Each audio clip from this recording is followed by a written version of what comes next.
Welcome to LiveDaf, your online Daf Yomi Shir. Shalom Aleichem and welcome back to today's Daf Hayomi, Zevachim Daf Tes. We begin 7 lines off the bottom of the top of the Yomit. Rabbi Yossi, Rabbi Abin Amar. So back to the halacha of the Korban Pesach. Interesting halacha. Although a Korban Pesach, in its right time, Erev Pesach afternoon, must be done with the proper lishma, anything else makes it puzzle. But if it's expired, if it's a week later, it's a Moisar HaPesach, leftover Korban Pesach. Suppose he had it lost and he replaced it, and now he finds the old one. Leftover, unneeded. We learned from a pasuk yesterday that in that case, it turns into it has similar halachas to a shlamim. It requires the elements that accompany a shlamim. The sachem, right? The oil, the wine, smicha, you lean on it. For all practical purposes, it reverts into a shlamim. In which case, even if he did the shchita shaloi l'shma, it's kosher, just like by a shlamim. If it's processed shaloi l'shma, it's still kosher. And the question we left off was, why only shlamim? Suppose he had in mind oila. Let it turn into an oila. Suppose he had in mind chatas, asham. Why only shlamim? So we gave one answer yesterday. Here comes another one. Rabbi Yossi Rabbi Abin Amar. He says like this. You know why? This expired Korban Pesach converts into a shlamim, because a shlamim is in the same category of karbanos as a Korban Pesach. They're both kachim kalam, the lighter form of karbanos, as opposed to oila, chatas, asham, which are considered part of the higher category, kachay kadash, more holy karbanos. Different types, and therefore it won't convert into those. We push over, so to speak. We allow the Korban Pesach, which is a kachim kalam, to convert to something of similar nature. Eitzel kachim kalam, we push it with the other kachim kalam. Ve'endeichen kachim kalam, eitzel kachay kachim, as opposed to having the kachim kalam join a category which is much different than itself. Kachay kadashim, like oil, chatas, unashim. That explains why it turns into a shlamim. Maskeflo Rabbi Yitzchak, Rabbi Savrin. I have a question, he says. We have other examples of kachim kalam that should be considered candidates as well. Ema, why can't we say shachta l'shem masr, l'havei masr? Suppose he did the shchita on this moisar ha-pesach. For the sake of a masr, we're talking about masr behema, the korban, the 10th animal. He had that in mind. L'havei masr. Let it turn into masr behema, because here's another kachim kalam, similar to Pesach. So what would be the point of considering this Meisar Pesach as Maser Behema? What happens? What change occurs? Well, it assumes the status of Maser Behema with all its ramifications. For instance, Lo Yibayinus Sachem. In contrast to Shlamim, which needs Nesachem, the oil and the wine. Maser Behema doesn't. Ula Milka Lo Yibayinus. Likewise, if he decides to sell it or redeem it, you're not allowed to. Just like by Maser Behema, it says Lo Yibayinus. So it should assume that status. The answer is Amakra. The pasuk by Maser says only their actual Maser can be Maser. No imitations. Ha'asiri, the 10th animal is Kodesh. Zeh, only the 10th is Maser. Nobody else can take his place. Ve'in achar Maser. Okay. Ema shacht l'shem b'chor, they have a b'chor. But perhaps, if he shachts the expired, Pesach, for the sake of b'chor, the firstborn kosher animal, let it turn into a b'chor. Regarding what? Ma'ivachas pertaining to what? Lili b'yin nesachem. It shouldn't need nesachem. In contrast to a shlamim that needs nesachem. Inami, or to list the kehanim. Just like a b'chor is given to the kehanim, it's a gift to the kehanim.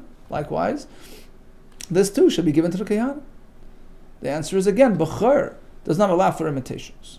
B'chor nami, avora. Because by b'chor it says a lashon of yavar, by maser havarta, by maser says yavar, so avora connects the two. Maser gam, he learns b'chor from maser, just like b'chor. No imitations, likewise, maser.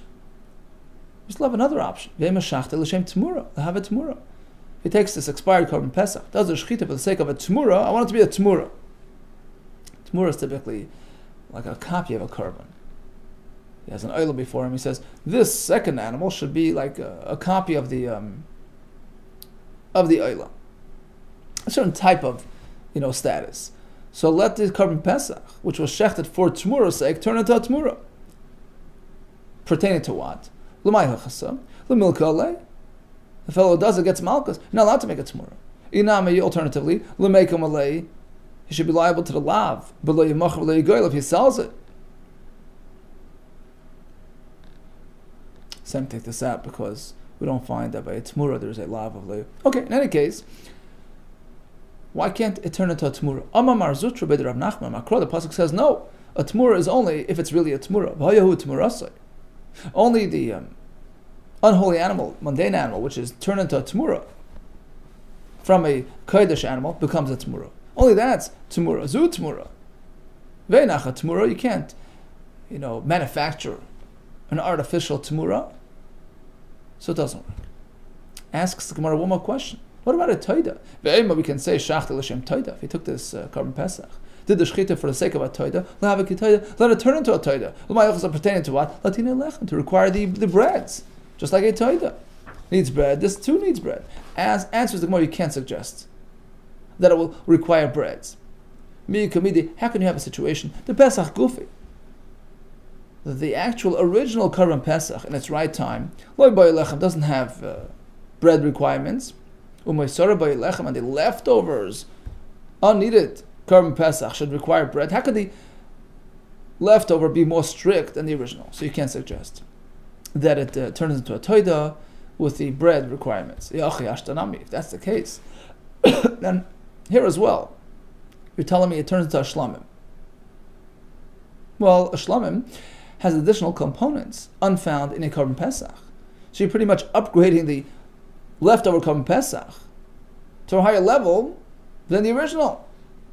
How can you have a situation the pesach the original carbon pesach doesn't have nesachim that accompany the carbon pesach, the oil, the wine. The leftover expired carbon pesach will adopt that requirement once it turns into a shlamim. Says the Gemara, Anan hachi kamrina. Let's rephrase our previous response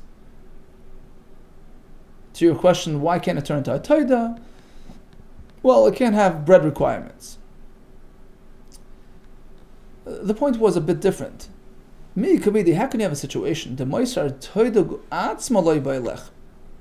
focus on the toida family. The initial, original, actual carbon toida needs lechem, but moisar toida. Suppose there's an extra carbon toida around. He was mafresh an extra one just in case one gets lost. So the second unneeded carbon toida does not have bread requirements. So even though it's a copy of the actual original, vilu moisar da'islu but a left, and certainly, are you going to tell me that a leftover, which came from elsewhere, i.e. this leftover carbon pesach, which is now going to be sort of converted into a moisar toida, so he's sort of two steps removed. Not only is he not the original carbon toida or a copy of it, he's sort of an external visitor to the carbon toida family. Boy lechem will have bread requirements, inconceivable. That's what we meant to say. So this explains why you can't suggest that a leftover carbon pesach will turn into a toida if shechted accordingly and will require breads. Unlikely. What? Yeah, turn into a shlamim with all its components. I have a question on your source. Let's go back to the original source, which we discussed yesterday. Avodah Shmuel tells us, how do we know that a leftover carbon pesach turns into a shlamim? Something which originally came from tzoin. Tzoin are light animals, such as a carbon pesach, which is sourced from either sheep or goats.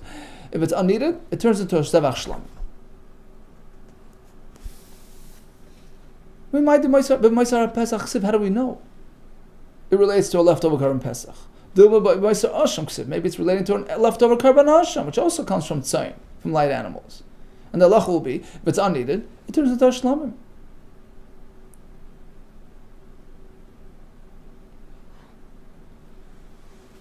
Right? So, if you have a mind it's shlamim, then it's kosher. But otherwise, it's going to stay an asham, and an asham. If it's left over, not needed, it's possible, to shecht it for an asham. So maybe that's the point of the pasuk. That an asham can convert into a shlamim, not a pesach into a shlamim. Amarava makra. Take a close look at the wording of the pasuk, which will tell you that it's a carbon pesach only. It's something that can be sourced from all types of light animals. We only have one candidate for that, carbon pesach, which can come from sheep or goats, as opposed to an asham, which doesn't come from goats. Something that can come from all light animals. Minat all the yitzayin. That's only a carbon pesach. Maskav the Rabbi Avin Bar Chi have a question. Some say Rabbi Avin Bar Kahana. Typically min is an exclusionary term, not an inclusive term, as you're telling me. B'chal asar, typically at amart, you tell me at amras min lahitzi. The word min excludes, limits. V'kan min l'rab is here. The word min is full coverage. All types. Amar Rabbi Man Yochanam here as well. Min lahitzi. The word min does have exclusionary properties to it, because not covering all types of tzayin. There are some exceptions. Carbon pesach can come from sheep and goats. You're right, but only up until a certain age. Only if it's zachar. So there are some exclusionary elements to it as well. So on the one hand, it covers all types of tzayin, but with exceptions. L'yaseh ben shtei shanim. Once it's past the year, it's not going to be kosher. V'l'yaseh ben nekeva, it can't be nekeva. But in any case, it's going on the carbon pesach, which comes from all types of, right? Hat tzayin means all types of tzayin. That's only the carbon pesach. So once again, an unneeded leftover carbon pesach, which was sourced from all types of tzayin, will now turn into a shlam. Maskav Flo Rav Chana Bagdasah from Baghdad. He had a question. Umimatzas Amris. Can you really tell me that this pasuk is speaking about b'moisar pesach ksiv on a leftover carbon pesach? Take a look at the psukim further down. The pasuk there says im kesef, if it's going to be a sheep, im eis, if it's a goat. Why does the Torah have to stipulate that whatever this carbon that we're speaking of is coming from kesef or eis? If it's a carbon pesach, it's obvious. Look in Parshas Boy over there by carbon pesach, where it says clearly that it comes from the kesef, from the eis. Why does it have to repeat itself if in fact it's simply going back to carbon pesach? Apparently we're not speaking about a pesach or its leftovers. Rather we're speaking about a shlamim, the original shlamim, not leftover carbon pesach. In which case the Torah has to tell you, what is a shlamim? Well, let me tell you, it can be a kesef, it can be an eis, something which you don't know yet. So how can you tell me it's going on the pesach? Says the Gemara, no. It is going on the carbon pesach. Why all this articulation? There is a special lessons embedded therein. This delineation of im keve, sev, im eis, the sani is needed for halachas, as per the following brayso. Why does the Torah have to say keves? L'rabbi says ha-pesach la'alya, to tell you. Just like the alya, the tail area of a shlamim, is burnt on the mizbeach, so too the carbon pesach, if it's brought from a keves, then it has that halacha as well. So again, why does it have to stipulate kesef and eis once it already says? Pasuk says if it's going to be a goat. Apparently, when it said sign earlier, it covers sheep. So why does it have to stipulate sheep? To add the tail for the carbon pesach. Im kesef. The extra word im. The rabbi's pesach she'ibra shnasa. This alludes to a pesach who's past age, over age. It's already a year old, unsuitable for carbon pesach. And the Torah is telling you this sort of expired. It's another form of an expired carbon pesach. Reverse into a shlamim. What else? V'shlamim haboy machmas pesach. Likewise, a carbon shlamim, which they brought on the 14th day of Nisan together with the carbon pesach, the chagiga. It too is considered part of the shlamim family. L'chol mitzvah shlamim. It's covered by all the laws of the shlamim, i.e., Sheyat inu smicha, they require smicha where you lean on the carbon, just like a shlamim. Unasachim and the nasachim, unachas b'shaik, you wave the different parts of the animal like a shlamim. So whether it's an original shlamim, whether it's a shlamim that comes on Yudalad B'Nisan, called Chagiga, whether it's an expired Pesach, right? All are now part of the shlamim family. Kshoyme Eis, the pasuk continues, Im Eis, if it's a goat, Hifsaka Inyan, that creates that distinction, that gap, that separation between itself and the previous discussion of the keves, to tell you the aliyah requirement, the burning of the tail area on the mizbeach, that is specific to a keves, not an eis, not a goat. Limid, to tell you, ala eis, a goat, she'ena tuna aliyah. There's no requirement to burn the aliyah on the mizbeach. Now, interestingly, we just discovered a new source for Maisar Pesach, for the leftover carbon Pesach, the expired carbon Pesach. Don't we already have a source for that from Avodah Shmuel yesterday? This halacha is learned from here. Where's Avodah Shmuel nafka? Shmuel's father gave us a source for the leftover carbon Pesach turning into a shlamim. Right? The Amar Avodah Shmuel, he told us yesterday, based on the pasuk of Im and Atzoin Karbani L'Zevach Shlamim, we learned from there a carbon Pesach which is no longer needed, which was sourced from Tzoin. Zavar Abam and Atzoin is coming from Tzoin, unneeded, leftover. Yehei L'Zevach Shlamim. What do you do with it? Turn it into a shlamim. Vakati, guess what? Furthermore, we have a third source for the same concept.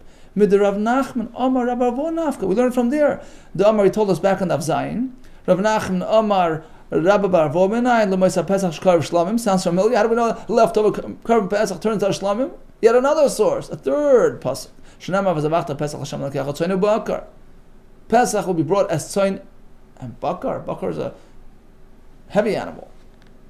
V'aloi ein Pesach ba hel min akvasa minizim. We know that Pesach only comes from kvasa and light animals, not bakar. What does the pasuk mean when it says Pesach from bakar? Leftover carbon Pesach will now be reinvented into a shlamim, which typically can come from any type of animal. That's what the pasuk means. Elamikan, rather, we learn from here, l'maisra Pesach, leftover carbon Pesach, she'iladavar, which will now be directed into something else, a shlamim, which typically can come from light or heavy animals. L'davar abam and atzoyin u'ben abak. Umani, what is that? Magic animal. What is that magic carbon? Shlamim. Elatlasa kroy ksivi. Says the Gemara, you're right. We have three separate psukim, three separate sources, covering three variations of unneeded or leftover carbon Pesachs, as follows. Chad, one pasuk, li'ibra zmanai, for a Pesach who's passed, time, a week after Pesach. Ve'ibra shnasai. Furthermore, it's overage, double deficiency, to tell you that it turns into shlamim. V'chad, the next pasuk, li'ibra zmanai v'lo shnasai, carbon Pesach who's passed, Pesach, but hasn't yet been, hasn't passed its first birthday. So it's still technically suitable. In fact, it could be used for Pesach Sheni, right? V'chad, the third pasuk, is for a case of loizman of leishnasai. Nothing has passed. Not the Erev Pesach, and not its first birthday. Let's say it's a week before Pesach. He decides he doesn't need it. And all these, they turn into Ashlam. What's richi? We need a pasuk to address all three scenarios and tell you that it turns into Ashlam. Why? Because Rahman Achad. If only one pasuk, Havamina would say, assumingly, it refers to the most, unsuitable of the three.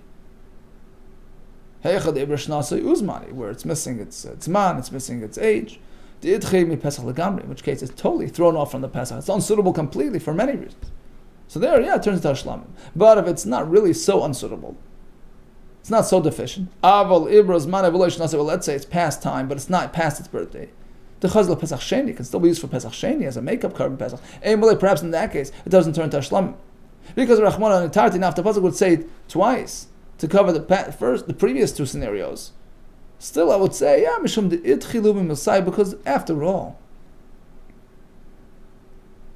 they sort of lost their opportunities. They missed their boat. So now it gets converted. But in the third case, where it's not yet past time or age, meaning it's still perfectly suitable for Carbon Pesach, it's before the Carbon Pesach time, The chazir lepesach is still suitable to be used as a regular carbon pesach, perhaps in this case. Even though it's extra, he doesn't need it. Perhaps emelah you can't convert into shlam at this early point. Srichi. That's why we have all three psukim. In all three scenarios, all three variations of uneaten or leftover carbon pesachs, halacha is they turn into a shlam. Continues the Gemara. Amar Rav. Mishmei Rav quoted a chacham by the name of Mavak. Mishmei de Mavak. So this halacha relates back to a chatas, as we know, in contrast to other karbonis, where even shaloi lishma is still kosher. By a chatas, it's totally possible. So if you took the chatas and he had in mind an oila, he had in mind a shlamim, it disqualifies his carbon chatas. But if you took one type of chatas and he had in mind, well, I'm doing it for the sake of a different type of chatas. Suppose this chatas was meant to address a sin for eating, chalev, and the other chatas that he has in mind is meant to address a sin of eating blood. We learned this back on Daf Daled, I believe, that Daf Gimel, that it wouldn't disqualify the chatas, because after all,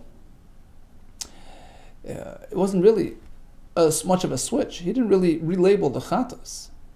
It's still, a similar type of chatas. It's still similar enough to the current carbon, in which case it's not considered a mislabeling of the carbon. But if he had in mind an oila, that's relabeling to a totally different type of carbon. That's considered shloi lishma and pasul. Here comes an interesting case. Let's say he had in mind the chatas that Nachshon ben Aminadav brought, when they inaugurated the Mishkan back in the Midbar. So it was for the Chanukas Habayis. It wasn't really addressing any sin. It was just sort of a gift type of chatas. So it was technically called a chatas, but it was more of a gift type. He had that in mind. Interesting question. So this is a chatas. And instead of having in mind this chatas, he has in mind a different chatas, which is technically called chatas, but it's not functioning as a chatas. It's functioning more like a gift, like an oila, than a chatas. So this current chatas here, what happens to it? Is it considered mislabeled or not? Is it considered okay because, after all, the other carbon that I had in mind was also a chatas like this one? Or do we say that it's, for all practical purposes, that chatas is really an oila? It's meant as a gift. In which case, it's like you had in mind the carbon oila, which disqualifies this carbon chatas. Chatas, sheshchata l'shem chatas nachshon. He took a chatas. He did the shchita having in mind a chatas of nachshon. Technically a chatas, but essentially an oila.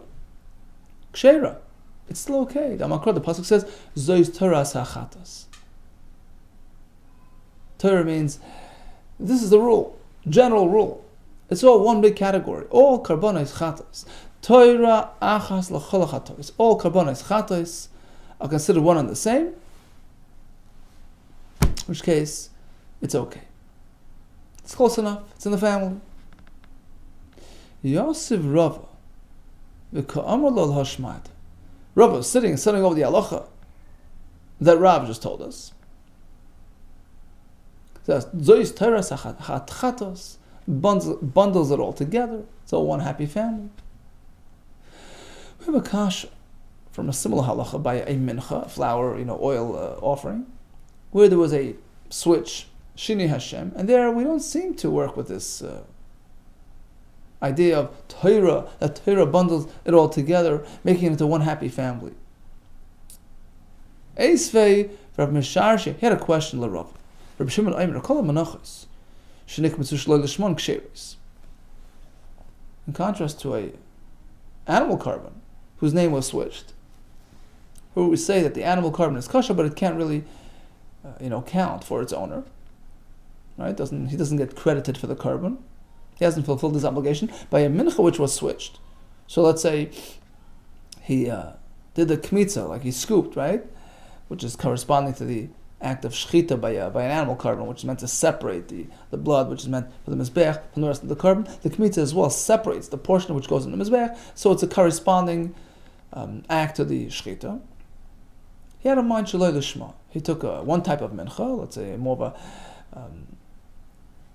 a dry type of mincha without oil, and he had a mind one with oil.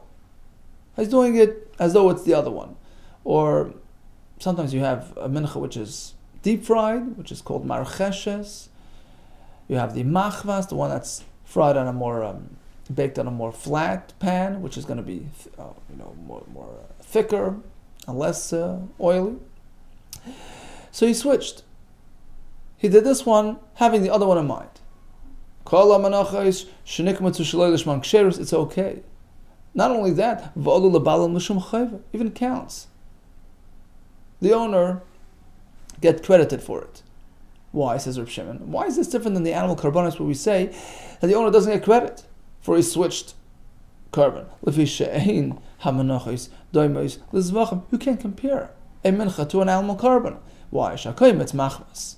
If he does a kmitza on a ordinary, a standard fried mincha, a machmas mincha, which is thicker and more shallow, right, more less oily. L'shem archeshes, he has a mind, the deep fried mincha. It's futile. Everybody sees what he's doing. It's pretty clear. Look at the material.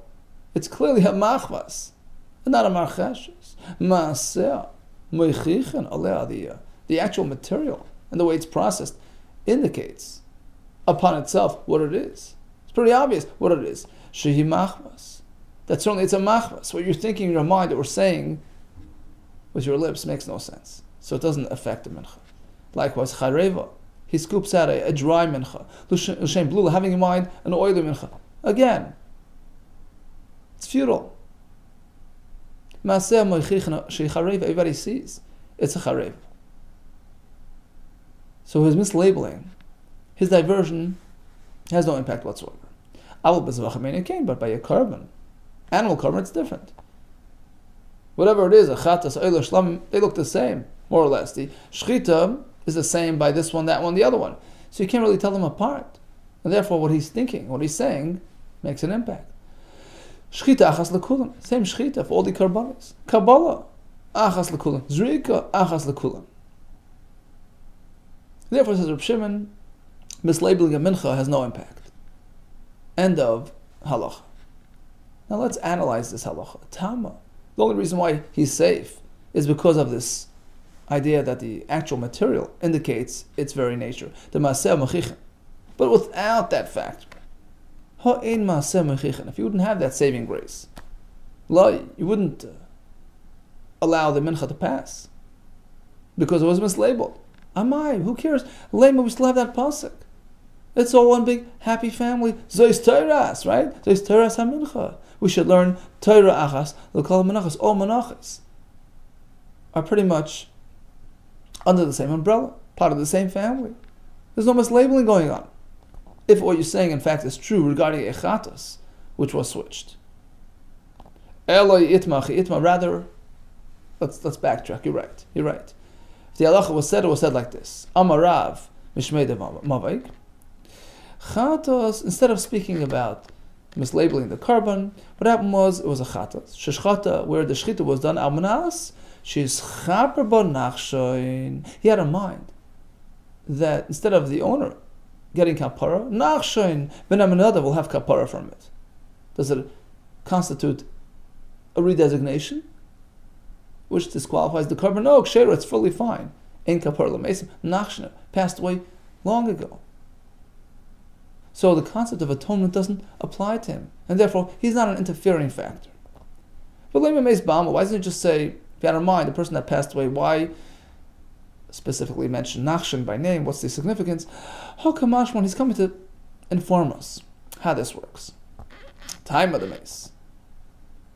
The only reason why it was safe is because Nachshon had already passed away, so he's not relevant to our equation. He's not an interfering or threatening factor. Hochai. But should he have a live person in mind? I want that person to have kapara. Dumya denachshu. And that person is obligated to bring a carbon. Some sort of carbon chatas. Even though not a standard korban chatas like this one is. But he's a fellow who's supposed to be bringing a chatas. Now let's just stop for a second. We're now switching to something called shini ba'alim. Instead of switching the actual label of the korban, the kohen is misdesignating the korban's owner, misidentifying the owner. Now the halacha in that regard is like this. If the other fellow that he had in mind is a person who's chayiv to bring a chatas, so he's a potential chatas owner, so he has to be reckoned with. And having him in mind is considered a diversion. Instead of having the rightful owner, Reuven, in mind, you're having Shimon in mind, and Shimon is a potential chatas owner. But if Shimon is not a potential chatas owner, he did nothing wrong. At most, he's chayiv to bring an oila, let's say. So he's not relevant to our story. He's not a player. He's not a factor in this equation. He's not even a potential owner of this korban. So therefore, having him in mind causes no harm. Okay, so that's the sort of introduction to this, discussion. But we're talking about somebody in between. A fellow, he has in mind a fellow who's chayiv to bring not a standard chatas to address a sin. He's chayiv to bring a chatas like Nachshon ben Aminadav did, as part of the Chanukas Habayis, a Mishkan process, or in today's terminology, would be like a Nazir. We don't have Chanukas Mishkan, but let's say he's a Nazir. He's a Matzera, who's required to bring a chatas, but not to atone, for a sin like eating chaylev. It's part of his purification process. So technically it's a chatas, but essentially, functionally, it's not really functioning as a chatas. What if you have him in mind as the alleged owner to this korban? What happens there? Says the Gemara, chai. But if he has in mind a living person, dumi the Nachshon, whose status is similar to Nachshon, psula then is considered diversion. It's as though you diverted to the new owner. Umaynu, what's the example that you're talking about? Chatas nazir, chatas mitzvah. Fellow who's a nazir is a mitzvah, obligated to bring a chatas as part of his package, purification process. So he's considered a competing entity because he's chayiv to bring a chatas. Having him in mind is called shini ba'alim, switching the owner. Asks the Gemara, what do you mean? Hani oilas ninu? For all practical purposes, these are oilas, these are gifts. So basically, you had in mind the person who's chayiv an oilam. It's not an interfering factor with this current chatas owner. It's not considered a diversion. Okay, scratch that. Ela yitmachi itma. Rather, the halacha was said like this: Amarav mishmei demavik chatas sheshchata al mishem muchiv chatas kanachshem kshera. Right, just the opposite. Exactly as you said. If I took this chatas, instead of having in mind Reuben the owner, had in mind Shimon, who's chayiv to bring a semi chatas, a nazir, a mitzvah, like Nachshon, that type of thing. It's okay because he's not really chatas Nachshon oila, because the chatas that Nachshon brought essentially is an oila, and therefore the owner of that korban is not an interfering factor with the current chatas owner. Ikad Amar, there's another version, Amarav, Mishmei Demavrik. We go back to mislabeling the korban itself. Chatas, sheshchat l'shem chatas Nachshon psula. He takes his chatas, he does a shchita, intending it to be a chatas Nachshon, it's possible. Why? Because it's as though he did a chatas for oila, which is a mislabeling of the korban. Chatas Nachshon essentially is an oila, and therefore he mislabeled the korban from a chatas to an oila. Now, why does he have to go all the way to Nachshon, way back in the midbar? He could have cited an example closer to home, which is relevant today, every day. He took this chatas, did the shchita for the sake of chatas nazar, chatas mitzvah, which essentially are oilas, and considered mislabeling of the korban. Ikar chatas nakat.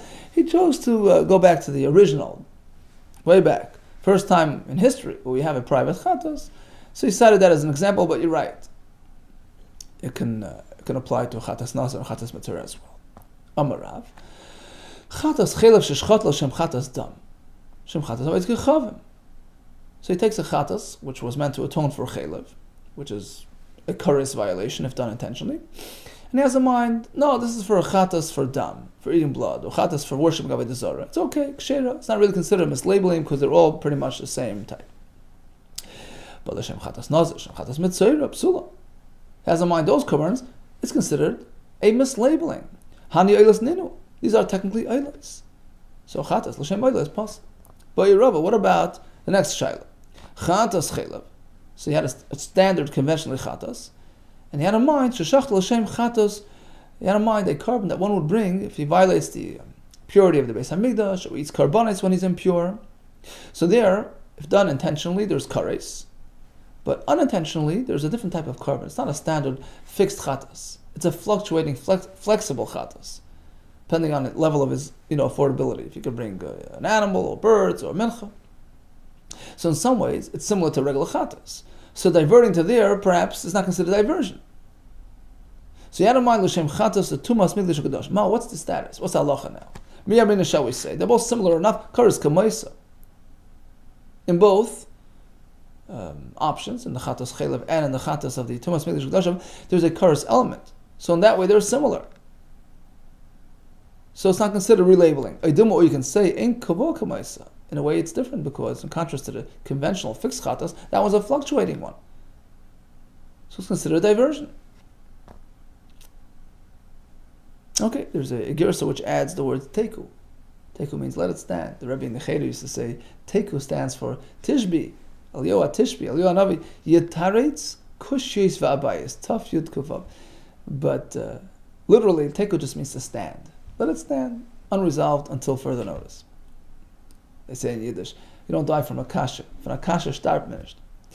Okay, so that was Rava's presentation. Rav's presentation. Rav Acha the Rava Masna Kulu Psula. Rav Acha, the son of Rava, had a different version. He says, anytime you take a chatas and relabel it, even to another chatas, which is very similar to this one, it's possible. My time, you know why? V'shachat oisa l'chatas. Oisa means l'shem oisa chatas. You have to have that specific type of chatas in mind. No exchanges, no imitations, no diversions. He's very machmer. Rashi asked him, recall we just had a question posed by Rava.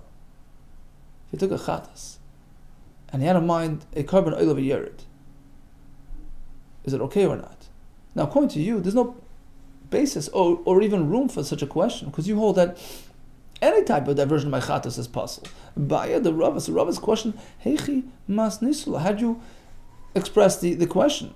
What does it pertain to? It's a non-starter, because forget about carbon oil of a yerid. Is it different? Is it the same? Even something which is exactly the same, identical, would be possible. He says you're right. If he takes a chatas and does shlei lishma in any way is possible. Rava's question pertained to shini baalim, having in mind different owner. And the question was, an owner of a carbon oil of a yerid, is he similar enough to an owner of a carbon chatas? In which case, he's a player and consider diversion or not? That was the question. We had this question regarding switching owners. We learned it like this. Amar Rava. So Rava starts. Chatas chelev sheshchata al mishemechuyav chatas tam v'chatas aved zichavim. Suppose he takes a regular standard classic chatas meant for chelev, which was owned by Reuven. He had in mind Shimon, who's chay to bring a chatas dam or chatas aved zara. He's a player. He's in the equation. Psula. That is a diversion, and it's possible. However, if Shimon, the other fellow, is not really mechuyev a regular chatas, rather he brings like sort of a semi-chat, the chatas that the Nazir brings, which are technically like an oila. He's not a chatas owner, he's not a player. Al mishem mechuyev chatas Nazir, chatas mitzer, ksher, it's okay. On this comes the next question. What if he's chay to bring oila v'yared? Is he considered close enough or not? Is he considered close enough to harm or not? Ubayan lahach. The question was like this. Boy Rav posed the question. Chatas chelev. He has a chatas chelev, which is owned by Reuven. And sheshchata al mishem mechuyev chatas the tumas mikdash kadosh. He has in mind Shimon, who's meant to bring a chatas upon entering the Beis Hamikdash b'tumah. So his situation, his status, is close enough, but also far enough. Because on the one hand, what would you say? What he's supposed to bring upon his sin is coming on account of a sin which has a kares element, just like the chatas chelev, which is coming to account for a sin which has a kares element. So in a way, he's in the same family, and therefore he's a competing entity. It's considered diversion. It's considered switching owners. Or you do more. You could say no. He's light years away. Ain't kavod kamaisa. carbon is a fluctuating, it's not a fixed carbon like this one here, and therefore he's not in the equation. Take it, we let it stand. Okay, so in summation, let's just recap this last piece. He had a chatas. He did Shalei Lishma, and what did he have in mind? So we have two categories. Either Shini Kodesh, he switched the actual carbon itself, or Shini Bailam, the wrong owner. So regarding Shini Kodesh, if he had in mind a chatas dam, a chatas avodah zarah, according to Rav, it's close enough, it's okay. According to Rav Achabei the Rava, any diversion is possible. If he has in mind chatas nachshim, chatas nazar, chatas mitzvah, these are technically like an oila, that's considered Shini Hashem and it's possible. If he has in mind chatas oila v'yered, that's sort of close, but not so close, because it has the color similarity, but otherwise not. And that's a question mark. Regarding switching owners, again, if he had in mind a person who's chayiv to bring a chatas dam and chatas avodah zarah, which are, strikingly similar to the chatas chaylev and all its components, that's considered switching owners, and it's possible. If the other fellow is chayiv to bring a chatas nachshir, nazar, and mitzvah, he's in on a different wavelength, and therefore it's not considered a diversion. If he's chayiv to bring a chatas oil v'yered, we left it off with a question mark. Take all the best to you, and atzlachah.